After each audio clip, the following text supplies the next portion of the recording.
우리가 신앙생활을 하고 살아가다 보면 때때로 넘어지는 그러한 때가 있습니다.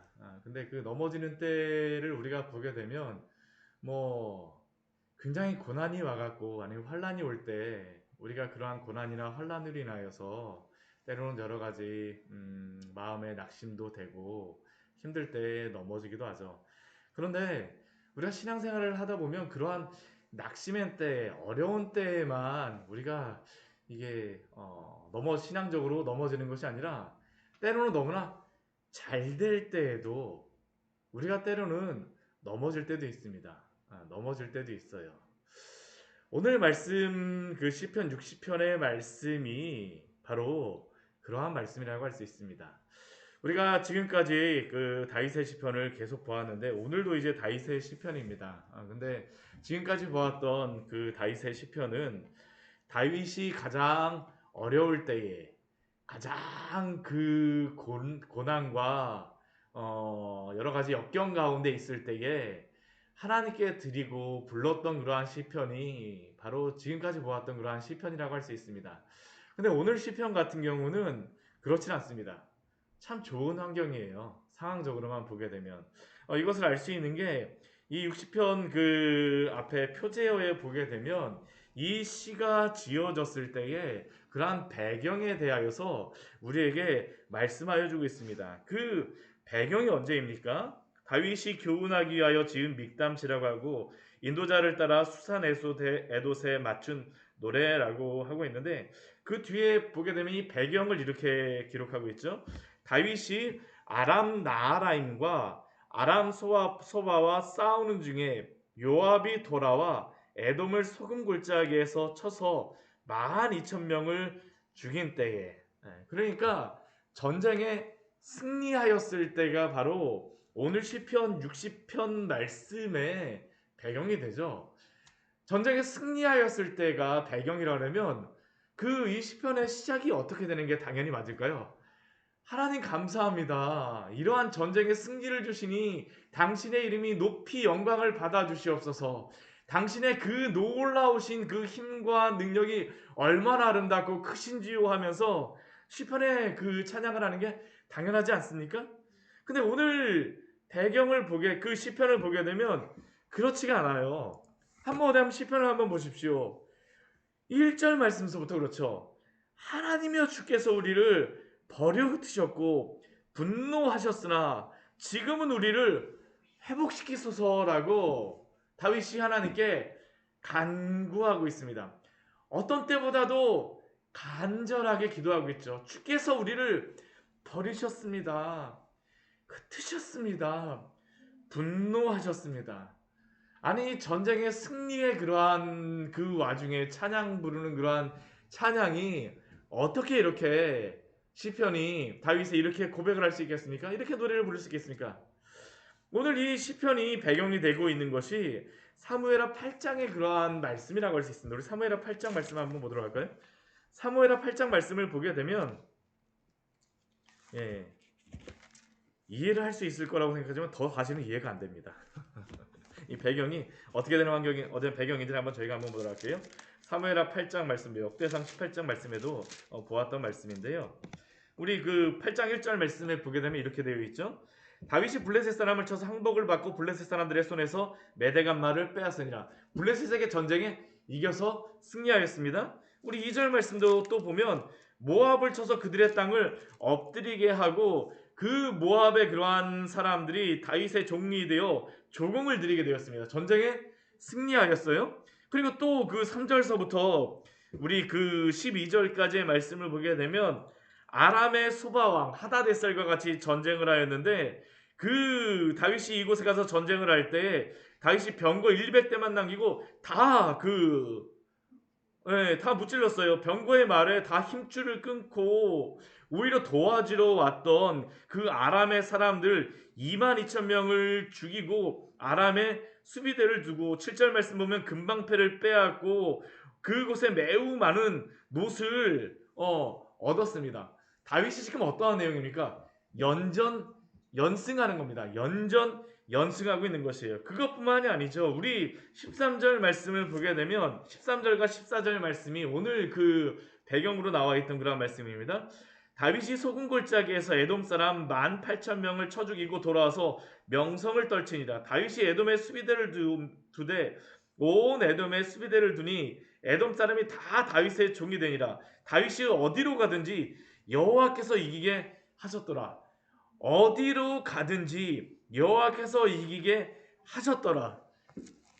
다 이기는 내용만 나와 있습니다. 다 전쟁의 승리를 해요. 무조건 다 가면 이깁니다. 근데 오늘 시편 60편 1절은 버리셨고 흩으셨고 분노하셨다라고 말씀하죠. 이게 왜 이렇게 말할까요? 오늘 사무엘하 8장에는 기록이 되어 있지 않지만 우리 시편 60편 말씀에서 감추어진 그러한 역사가 있다라는 것을 우리에게 알려주고 있는 겁니다. 이게 왜 그러냐면 우리 그 앞에 표제에 보게 되면 이렇게 말씀하고 있어요. 아까 읽어보면서 다윗이 아람 나하라임과 아람 소바와 싸우는 중에 이 아람 나하라임이 어디냐면 이 메소포타미아 지역입니다. 이 나하라임이 강들이라는 그러한 의미입니다. 유프라테스 강과 티그리스 강 두 강이 흐르는 그 사이에 있는 그러한 지역이니까 메소포타미아가 바로 그러한 뜻이거든요. 그러니까 메소포타미아 지역에 그런 아람에 사는 사람들과 아람 소바가 같이 연합을 해서 다윗과 싸우는 겁니다.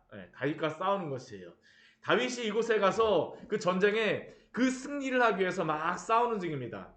근데 문제는 뭐냐면 이렇게 싸우는 중에 요압이 뒤에 보게 되면 에돔의 소금골짜기에서 12,000명을 쳐 죽였다라고 할까요? 합니다. 왜 그럴까? 이 아람이라고 하는 나라는 보통 나라가 아닙니다. 시리아예요. 지금도 굉장히 큰 나라입니다. 이때에도 그 다윗에게 가장 이렇게 뭐 싸우면서 가장 이렇게 맞대응할 수 있는 나라가 바로 이 아람이에요. 아람을 싸우는 중에 다른데 눈을 돌릴 틈이 없습니다. 근데 왜 이렇게 눈을 돌렸을까요? 에돔이 지금 다윗이 그 아람의 군대들과 싸우는 중에 뒤로 다 돌아온 것이죠. 모든 다윗의 군대가 어디로 갔을까요? 아람 북쪽으로 다 올라간 중에 지금 가장 남쪽에 있던 에돔이 올라온 것입니다. 올라왔을 때 어떻게 됐을까요? 이스라엘이 전쟁에서 패배한 것이죠. 군사들이 다 올라가 있는 중에 에돔이 쳐들어오니까 지금 엄청난 환란 가운데 있는 겁니다. 환란 가운데 있어요. 그 어떤 때보다도 어려운 가운데 있죠. 이게 우리가 그렇지 않습니까? 전쟁에서 한 군데만 싸우면 뭐 할 수 있지만 여러 군데 싸우는 경우이니까 지금 어려움에 빠져 있는 겁니다. 이러한 가운데에서 다윗이 지금 하나님께 기도하는 것이죠. 하나님, 당신께서 우리를 버리셨습니다. 흩으셨습니다. 분노하셨습니다. 근데 이 다윗의 고백을 통하여서 우리가 발견해야 될 게 있습니다. 왜 하나님께서 다윗을 이스라엘을 버리시고 흩으시고 분노하셨을까요? 다윗과 이스라엘이 하나님 앞에 지금 죄악된 부분이 있다라는 겁니다. 죄악된 부분이 있어요. 그들의 잘못이 있어요. 그러니까 그들이 지금 하나님께 기도해야 될 게 무엇일까요? 이러한 상황 가운데에서도 우리를 회복시켜 주시옵소서. 지금 이러한 상황은 땅이 진동하고 갈라지는 상황이오나 하나님 당신께서 그 틈을 기우시고 메우셔서 우리를 구원하여 주시옵소서. 지금 이스라엘의 백성과 우리가 어려움을 당하고 비틀거리기는 포도주를 먹고 우리가 왔다 갔다 갈치지 않은 것 같이 어려움을 겪고 있으나 주님 당신께서 깃발을 주시고 진리를 우리에게 달게 하셔서 우리로 하여금 승리하게 하여 주시고 당신의 오른손으로 구원하시고 응답하여 주시옵소서라는 게 바로 다윗의 기도죠. 이것을 통해서 다윗이 지금 하고 있는 것이 무엇입니까? 지금 이렇게 우리가 하나님께 버림을 당하고 흩어짐을 당하고 분노하심을 당하였으나 그러나 구원하실 분은 누구라는 겁니까? 하나님밖에 없다라는 것이죠. 이러한 상황 속에 그러나 구원이 당신께 있사오니 당신이 그 분노를 거두어 들이시고 우리를 회복시키시고 우리를 구원하여 주시옵소서라는 게 바로 다윗의 기도입니다. 우리에게 바로 이러한 지혜가 필요하지 않습니까?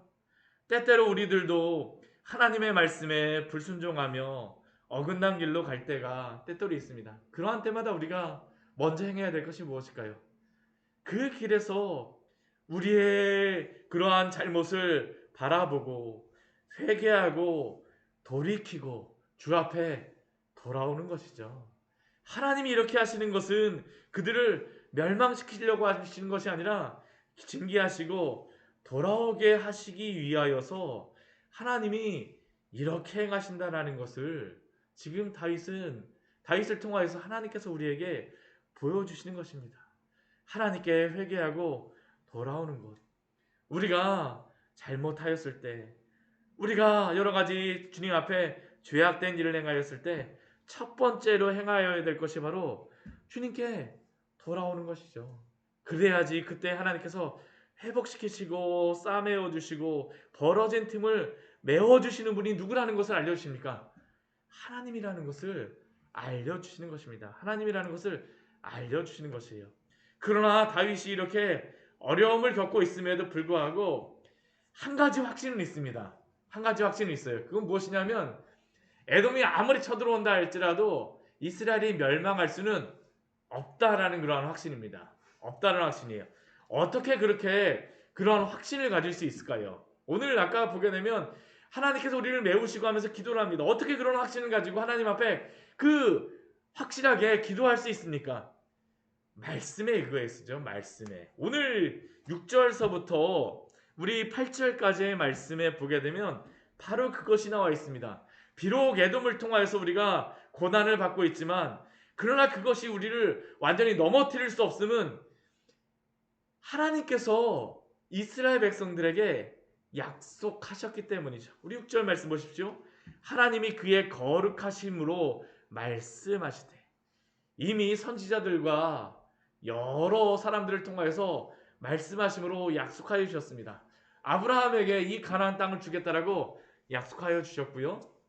또한 그 뒤에 모세에게 또한 여호수아에게 이 가나안 땅을 다 주겠다라고 약속하여 주셨습니다. 지금 다윗이 아람에 가서 싸우고 있는 이유도 그것입니다. 그 북쪽에 가장 그 경계로서 하나님이 주신 땅이 어디냐 하면요.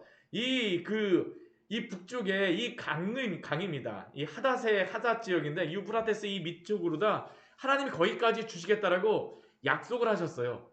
그러니까 다윗은 하나님의 말씀을 믿고 지금 올라가서 그 땅을 지금 취하고 있는 것입니다. 그리고 지금 주신 이 땅도 하나님이 주신 땅이라는 것이죠. 그 뒤에 말씀 보십시오. 내가 세겜을 나누며 수국골짜기를 측량하리라. 야곱에게 주셨던 그러한 땅 아닙니까? 길르앗이 내 것이요 므낫세도 내 것이며 이 길르앗과 므낫세는 어떠한 땅입니까? 여호수아가 들어올 때 요단 동편의 땅을 이게 밀가루 지파해 갖고 얻었던 땅이 바로 이 길르앗 땅이잖아요. 이 가장 위쪽이 바로 므낫세 반지파에게 주셨던 땅이죠. 하나님이 주신 땅 이것이 내 것이다라는 겁니다. 하나님이 이렇게 말씀하지 않으셨습니까? 또 그 뒤에 말씀도 무엇입니까? 에브라임은 내 머리의 투구요 유다는 나의 귀이며 에브라임 이 요단서편에 에브라임과 유다도 하나님이 주셨다라는 것이 바로 다윗의 고백이죠. 무엇에 의해서 지금 이렇게 기도할 수 있습니까? 찬양할 수 있습니까? 하나님의 말씀하심에 따라서요. 말씀하심에 따라서요. 8절 말씀은 더 다윗이 확신하며 말하고 있죠. 모압이 나의 목욕통이요 에돔에는 나의 신발을 던지리라. 블레셋은 아람으로 말미암아 외치라 하셨도다. 아무리 모압과 에돔과 블레셋이 연합하여서 다윗을 이스라엘을 침략하려 왔지만 아무것도 아니라는 겁니다. 왜요? 하나님이 주셨기 때문입니다. 하나님이 주셨기 때문에요. 그런데 이렇게 하나님이 주셨음에도 불구하고 그러나 왜 다윗이 이렇게 지금 이러한 환난을 당하고 있는지 그 이유에 대해서 말씀하시는 게 바로 9절 이후의 말씀입니다. 왜 하나님께서는 다윗과 이스라엘을 징계하셨을까요? 우리 9절 말씀 같이 한번 읽어보도록 할까요? 누가 나를 이끌어 견고한 성에 들이며 누가 나를 에돔에 인도할까? 참 이게 중요한 질문인 게 다윗이 지금까지 그 많은 고난 가운데 있었습니다. 사울의 고난 가운데 10년이 넘게 쫓겨다니고요. 여러 가지 전쟁에서 어려움도 블레셋으로부터 어려움도 당하고 여러 가지 고난 가운데 있었습니다. 그런데 그 모든 고난을 이기고 이제 승리하였어요. 지금 다윗은 어떤 상황일까요? 온 이스라엘의 왕이 되었습니다. 12지파의 왕이 되었어요.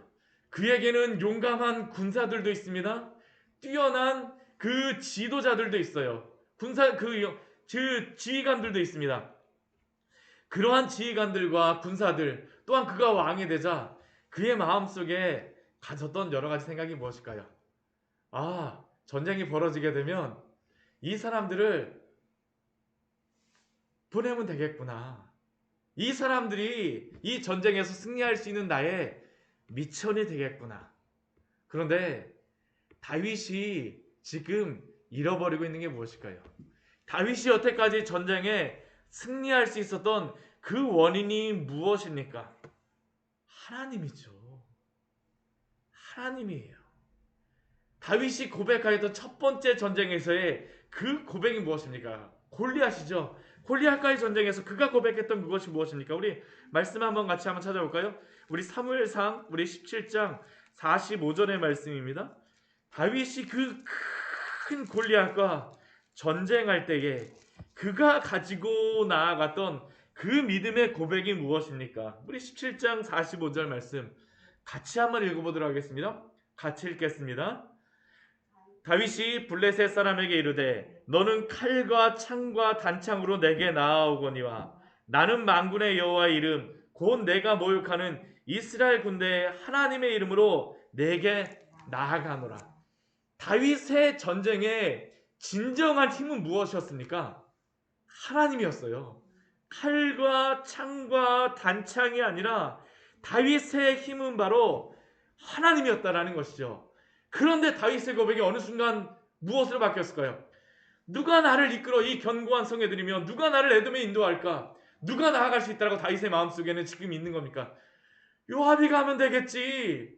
내가 조금 더 가면 되겠지. 나의 용맹한 군사들이 가면 되겠지. 물론 하나님을 의지하지 않는 것이 아닙니다. 근데 문제는 무엇일까요? 이들의 힘에 하나님이 조금만 도와주시면 된다는 것이 바로 다윗의 생각이었다는 겁니다. 근데 지금 그가 고백하는 것이 무엇입니까? 누가 나를 이끌어 견고한 성에 들이며 누가 나를 에돔에 인도할까? 누가 인도하실까요? 하나님이시라는 것을 다윗이 재발견하는 게 바로 이 시편을 통해서 우리에게 보여주시는 것이죠. 10절 이후의 말씀에 그래서 그가 고백하는 게 무엇입니까? 하나님이여 우리를 버리지 아니하셨나이까? 하나님이여 주께서 우리 군대에 함께 나아가지 아니하시나이다. 당신이 힘인데 당신만이 힘입니다. 그래서 11절도 무엇이라고 그가 기도합니까? 우리를 도와 대적을 치게 하소서. 당신만이 힘입니다. 사람의 구원은 헛됩니다. 우리 힘이 아니에요. 당신의 힘입니다. 우리가 하나님을 의지하고 용감하게 행하리니 우리가 하는 것은 당신을 의지하고 행하는 것이지 우리의 능력이 아니라 당신의 능력입니다. 당신이 바로 우리의 대적을 밟으실 이십니다라고 다윗이 고백하는 것이죠. 그리고 이것이 바로 정확하게 믿음의 성도들이 싸워야 되는 그러한 지점입니다. 우리의 싸움은 바로 여기서 갈리죠. 이것은 신앙이 있는 성도 가운데에 믿음으로 살겠다라고 하는 성도 가운데에 그 싸우는 그러한 바로 지점입니다. 우리가 언제 넘어질까요? 우리가 할 수 있다라고 생각하는 때입니다. 내 힘에 하나님이 조금만 도와주시면 돼요. 그럼 하나님은 무엇으로 원하실까요? 우리의 전부를 다 의지하여서 믿음으로 하나님을 의지하며 나아오기를 오늘도 원하시는 줄 믿습니다. 우리의 분명한 신앙 고백과 믿음은 우리가 온전히 신뢰해야 할 분은 하나님이라는 그 사실임을 기억하십시오. 우리가 준비할 필요가 없다라는 것이 아닙니다. 우리가 그러나 아무리 준비한다 할지라도 하나님이 우리를 도와주시지 않는다면, 하나님이 우리를 구원해 주시지 않는다면 우리가 준비한 것은 아무 소용이 없음을 우리는 항상 기억해야 될 줄 믿습니다. 그렇게 우리의 전쟁은 외부의 싸움이 아닙니다. 먼저 우리 안에서 하나님을 온전히 의지하지 못하는 우리의 불신앙이 있다면 먼저 그것과 싸워야 될 줄 믿습니다. 우리의 교만과 싸우는 것이죠. 오늘 우리에게 맡겨주신 일에 충성하고 또 최선을 다하십시오. 그러나 이 모든 것을 이루실 분이 하나님이심을 항상 기억하십시오. 오직 하나님만이 우리의 구원이시며 우리의 대적을 밟으실 이심임을 기억하십시오. 하나님이 우리의 구원이십니다. 같이 기도하도록 하겠습니다. 하나님 아버지, 오늘도